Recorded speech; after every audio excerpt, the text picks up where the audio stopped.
যুক্তরাষ্ট্রের পটোমেক নদীর পাড়ে অবস্থিত মার্কিন মিলিটারির পাওয়ার হাউস পেন্টাগন বিল্ডিং, কাছেই রয়েছে প্রেসিডেন্টের সরকারি বাসভবন হোয়াইট হাউস।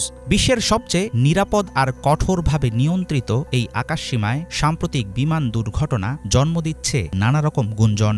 আমেরিকার অত্যন্ত স্পর্শকাতর অঞ্চলটির আকাশে কড়া নজরদারির মাঝেও কিভাবে ঘটল এমন ভয়াবহ কাণ্ড? ইউএস আর্মির ব্ল্যাক হক হেলিকপ্টার ও জেট প্লেনের পাইলটের ভুল হলেও সময় মতো কেন টের পায়নি এয়ার কন্ট্রোল কর্তৃপক্ষ? কেন বন্ধ ছিল হেলিকপ্টারের সিগন্যাল সিস্টেম? এটি কি কেবল দুর্ঘটনা নাকি যুক্তরাষ্ট্রের বিরুদ্ধে গভীর কোনো ষড়যন্ত্র? মাঝ আকাশে যাত্রীবাহী বিমান ও সামরিক হেলিকপ্টারের মাঝে কিভাবে এমন সংঘর্ষ ঘটল সেটা বুঝতে গলদঘর্ম হচ্ছেন বিশ্বের বিমান চলাচল বিশ্লেষকরা। তাদের ধারণা, দুর্ঘটনার ঠিক আগ মুহূর্তে কন্ট্রোল টাওয়ারের সাথে যোগাযোগ করছিল আর্মি হেলিকপ্টার। মনে করা হচ্ছে রাডারের নজরদারি এড়িয়ে গোপনে ফ্লাইট পরিচালনার ট্রেনিং নিতেই বন্ধ ছিল ব্ল্যাক হক কপ্টারের সিগন্যাল সিস্টেম। ফলে কোনো মতেই এড়ানো যায়নি ট্র্যাজেডি। আমার ধারণা, দুর্ঘটনা কবলিত হেলিকপ্টারটি একটি প্রশিক্ষণ ফ্লাইটের অংশ ছিল। ব্ল্যাক হকের স্বয়ংক্রিয় ট্র্যাকিং সিস্টেম চালু ছিল না, যার মাধ্যমে বিমানের ওপর নজরদারির জন্য এয়ার ট্রাফিক কন্ট্রোলে সিগন্যাল পাঠানো হয়। বাণিজ্যিক বিমান এবং সামরিক বিমানের মাঝে সংঘর্ষ এড়ানোর জন্য বিশেষ আরেকটি প্রযুক্তি থাকে। আর্মি কপ্টারটিতে সেটিও বন্ধ ছিল।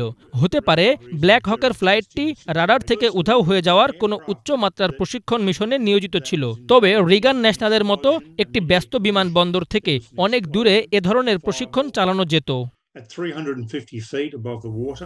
যুক্তরাষ্ট্রের ন্যাশনাল সিকিউরিটি ও সরকারের গুরুত্বপূর্ণ স্থাপনার সুরক্ষা নিশ্চিত করার জন্য কঠোরভাবে নিয়ন্ত্রণ করা হয় কলম্বিয়া ডিস্ট্রিক্টের আকাশ। পটোমেক নদীর কাছে পেন্টাগন বিল্ডিং, হোয়াইট হাউস ও অঞ্চলটিতে অবস্থিত ঐতিহাসিক বিভিন্ন ল্যান্ডমার্কের উপর দিয়ে যাত্রীবাহী বাণিজ্যিক বিমান চলাচল নিষেধ।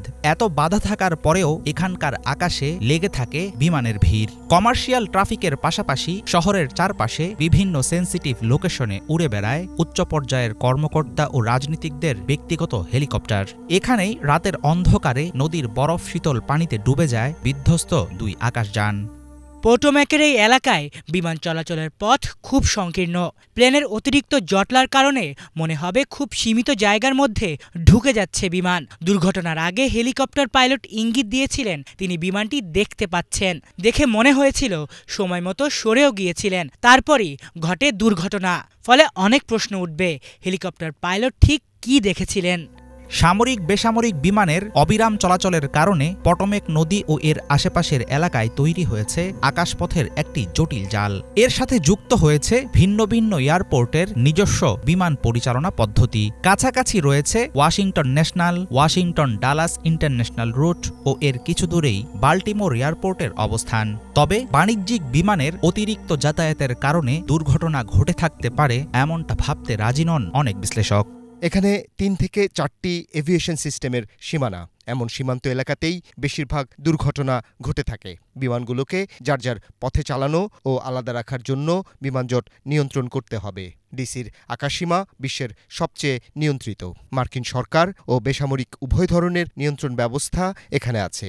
রোনাল্ড রিগান বিমানবন্দর সরকারের মালিকানাধীন খুব কম সংখ্যক বিমানবন্দরের একটি। নিরাপত্তা ও বিভিন্ন বেসামরিক সংস্থার সংখ্যা হিসাব করলে এটি সত্যিই বিশ্বের সবচেয়ে নিরাপদ আকাশসীমা হওয়া উচিত।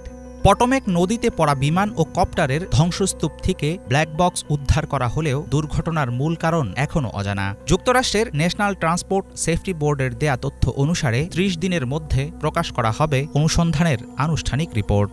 মার্কিন সামরিক বাহিনীর ভুল, বেসামরিক বিমান কর্তৃপক্ষের ব্যর্থতা, পাইলটের হিসাবে গরমিল কিংবা অন্য কোনো ষড়যন্ত্র, কারণ যেটাই হোক, এমন স্পর্শকাতর অঞ্চলে বিমান দুর্ঘটনা যুক্তরাষ্ট্রের জন্য চরম এক ব্যর্থতা।